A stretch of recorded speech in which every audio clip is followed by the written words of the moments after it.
fix ini mama abah. Aku bersyukur alhamdulillah banget karena itu tuh beneran kayak ternyata aku mau dijadiin tumbal sama mereka, sama cincin ini. Pantesan ini orang ya kaya, dia baik banget, pokoknya kayak sayang banget. Ternyata emang ada maksud dan tujuannya, yaitu Welcome to podcastnya Broadcast.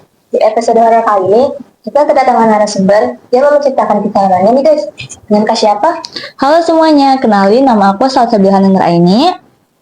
Kira-kira kakak mau menceritakan kisah horor apa nih? Oh ya, jadi hari ini aku mau nyeritain pengalaman orang tua aku pas aku umur 40 hari. Jadi dulu pas aku umur 40 hari, aku dibawa ke Jakarta. Mereka ngontrak di suatu kontrakan di daerah Jakarta Timur gitu karena mereka mempunyai usaha di sana.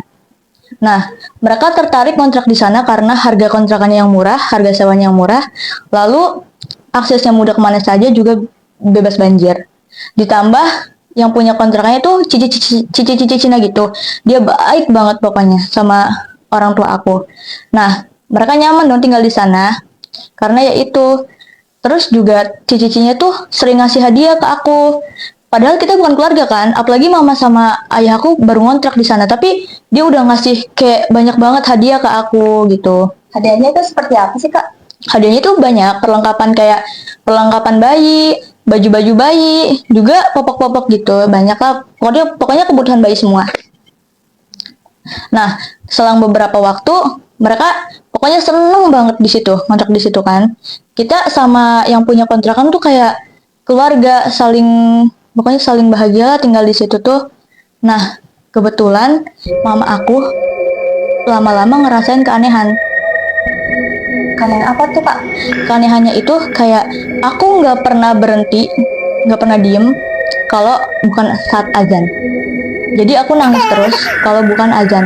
Kayak pas azan subuh aku diem, tapi selanjutnya sampai azan zuhur aku nangis aja. Sampai seterusnya begitu siklusnya. Nah, mamaku ngerasa aneh dong. Tapi ya udah, mungkin cuma perasaannya aja kan, lagi nama juga bayi gitu. Nah, lama kelamaan gangguannya kayak makin banyak.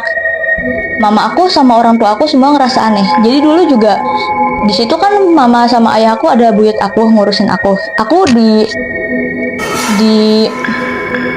jaga kan, ditaruhin barang-barang gitu kayak sisir, jarum, garam segala macem di sekeliling aku. Nah, tapi itu nggak mempan, aku tetap aja nangis terus. Lama kelamaan mulai itu gangguan pertama. Selain gangguan yang aku nangis ini, ada gangguan pertama. Jadi pas mama aku mau nidurin aku di sana, mama aku ngeliat seorang perempuan. Badannya lumayan besar, tinggi, juga pakainya jubah putih kotor gitu, rambutnya tebel banget, beneran tebel, nutupin hampir seluruh badannya gitu. Nah, di situ mama aku ngerasa aneh, ini apa nih, ya kan? Tapi ya diabain aja, mungkin karena perasaannya doang, apalagi aku nangis terus kan, nggak mungkin lah di situ ada ginian, ya kan? Nah, lama kelamaan itu perempuan makin-makin.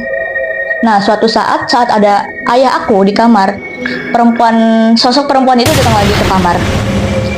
Dia tiba-tiba nongol bayangannya di kaca gitu loh. Kan di kamar aku ada kaca, di kamar orang tua aku itu. Pas mama aku lagi sisiran, dia nampakin diri di bayangannya di kaca, ya, alias di belakang mama aku. Otomatis mama aku kaget dan kan. Lalu mama aku teriak manggil abah aku. Abah aku datang tuh. Nah, tapi abah aku nggak lihat apa-apa, ya biasa lah. Nah, itu gangguan pertama, ya kan. Nah, tapi selanjutnya pas ada suatu ketika mama aku juga lagi sendiri sama aku, karena ayah aku ya pasti kerja dong, ya kan, usaha jualan. Nah, itu tuh waktunya kayak maghrib gitu. Tiba-tiba ada ular besar banget melingkar di atap plafon kamar kontrakan kita itu. Dia tuh ngelilingin aku sambil, pokoknya beneran panjang banget gitu loh, besar banget. Kayak gimana ya, kayak beneran besar, ngelilingin ekornya di atas, kepala di sini. Pokoknya kamar itu dikelilingin semua sama ular itu. Nah, itu cuma satu ekor atau gimana? Iya, satu ekor, tapi beneran besar banget, kayak anaconda gitulah, ya kan. Nah, mamaku kaget, teriak, manggil tuh kan buyut aku sama abah aku, semuanya dipanggilin. Nah, tapi pas disamper lagi, ular itu hilang. Udah nggak ada. Iya, aneh dong, itu apa tuh? Masa bisa ada ular segede itu di kontrakan kecil kayak gini? Terusnya mereka beneran bingung kan? Wih, udah ada yang gak beres nih sama di kontrakan, gitu kan? Nah, kelamaan mereka nggak betah. Habis itu mereka nelpon orang yang bisa lah gitu di desa aku, nanya gini kan katanya, nelpon gini, Kang, tolongin dong, ini di kontrakan saya aneh banget si Salsa, namaku, si Salsa nggak pernah mau berhenti nangis kalau bukan pas azan. Lalu merinding banget ya. Bener ya kak. Terus dia tuh pas di telepon diceritain kan kejadiannya semuanya dari awal sampai akhir. Terus respon orang bisanya itu, kamu besok pagi, beneran besok pagi harus angkat kaki dari rumah itu. Nah, orang tua aku kaget. Wah, bener-bener gak beres sampai orang pintar gitu ngomong begitu kan. Kenapa emangnya, ditanya sama mama aku. Gak jawab, pokoknya kamu harus pergi aja dari kontrakan itu, kata orang pinternya. Nah, lalu abis itu nggak pakai babi bu, mama aku di jam 10 malam langsung beres-beres mau OTW keluar. Pas mau keluar bilang sama enci-encinya ini, tiba-tiba pas bilang mau keluar, enci-encinya itu sikapnya langsung berubah drastis, kayak 180 derajat berubah. Yang tadinya baik hati, lemah lembut ya kan, dia jadi jutek, terusnya galak. Kayak, kenapa keluar? Udah dikasih harga murah juga, kenapa? Ada apa? Banyak lah gitu kan ngomongnya, pokoknya marah-marah. Nggak apa-apa. Terus mama akunya sama abangnya, nggak apa-apa sih, saya pengen keluar aja. Ya udah. Nah, kebetulan di malam itu ada tetangga saya itu Pak RT gitu kan. Dia istrinya baru ngelahirin seorang anak bayi gitu kan.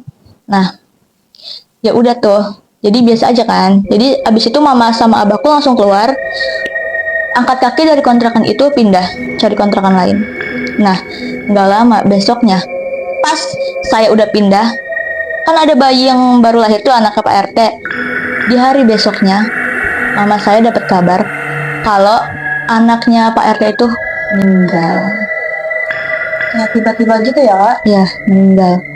Apalagi, wah fix ini mama abah aku bersyukur alhamdulillah banget, karena itu tuh beneran kayak ternyata aku mau dijadiin tumbal sama mereka, sama cincin. Pantesan ini orang ya kaya, dia baik banget, pokoknya kayak sayang banget, ternyata emang ada maksud dan tujuannya, yaitu jadiin aku tumbal. Untungnya alhamdulillahnya aku udah pindah dari kontrakan itu sehari sebelum kejadiannya, mungkin pas aku mau diambil. Ya jadinya korban selanjutnya yaitu anak bayi yang baru lahir itu, anaknya Pak RT gitu. Jadi aku juga ada cerita satu lagi, ini menurut aku tuh sedih juga, menegang, ya serem lah bagi aku. Jadi dulu kan aku tinggal sama nenek aku di rumah nenek aku, karena aku ditinggal orang tua aku kerja di sini kan. Nah, abis itu tuh nenek aku tuh kayak gimana ya, kayak orangnya tuh gampang kemasukan. Jadi dia kalau lagi lemes gitu, lagi capek, dia gampang banget kemasukan. Nah, aku beberapa kali nemenin dia tuh kayak pas sakitnya aneh banget, bukan kayak orang sakit. Jadi orang sakitnya tuh kayak dia tiba-tiba beneran ngoceh nggak berhenti ya kan, ngocehnya tuh aneh. Terusnya beneran kedinginannya kayak orang sakaratul maut gitu. Sumpah itu serem banget, kata aku kan bingung kan, ditambah aku sama adik aku doang, sama anaknya bibi aku, sepupu aku masih bayi juga, diurusin bunda aku. Itu bener-bener kayak aku bingung lah, ngapain nih. Untungnya aku punya tangga baik-baik lah ya kan, aku bisa panggilin. Nah, setiap itu tuh harus dipanggilin itu orang pintar. Nah, ya udah tuh pas dipanggilin orang pintar, ya ternyata emang bukan ibunda aku. Kebawa aja orang dari sananya ya. Terusnya tuh itu yang pertama. Nah, yang kedua pas ibunda aku mau meninggal ya kan. Itu tuh jadi kejadiannya pas ibunda aku mau meninggal, dia kayak adalah gitu nyebutin beberapa orang. Tapi yang bikin anehnya itu dia nggak wajar. Wajar-wajar aja maksudnya. Pak, nggak wajarnya dia sebelum meninggal dimasukin beberapa makhluk gitu, beberapa sosok. Sosoknya tuh apa aja sih Kak? Nggak tahu ya, kalau kata orang bisa di situ yang ngomong ada sosok dari ya orang-orang yang ke bawah aja gitu, kayak teman-temannya dulu, terus ada keluarga orang lain juga, ada juga keluarga temannya adik aku ke bawah. Nah itu beneran kayak serem banget, dia teriak-teriak nggak jelas ya kan, terus senyum-senyum, ketawa-ketawa, tiba-tiba ketawa, tiba-tiba nangis, tiba-tiba tiba-tiba dia bisa ngomong bahasa Tionghoa atau bahasa Cina, ya Mandarin, bahasa asing. Tiba-tiba dia bisa ngomong bahasa asing. Dia juga ngomong katanya kalau dia lagi berlayar di laut. Ibunda aku ngomongnya dia lagi di laut, jangan deket-deket ya kan, katanya begitu. Nah ya udah diobatin lagi, ternyata ya banyak orangnya. Nah nggak lama dari situ ibunda aku abis teriak-teriak nyebutin beberapa nama yang ada orang jahatnya juga. Besok dia meninggal. Ya udah, akhirnya eh yang gak ada lagi. Gitu ya Kak. Ya. Oke, mungkin itu saja cerita dari Kak Salsa. Sekian, terima kasih.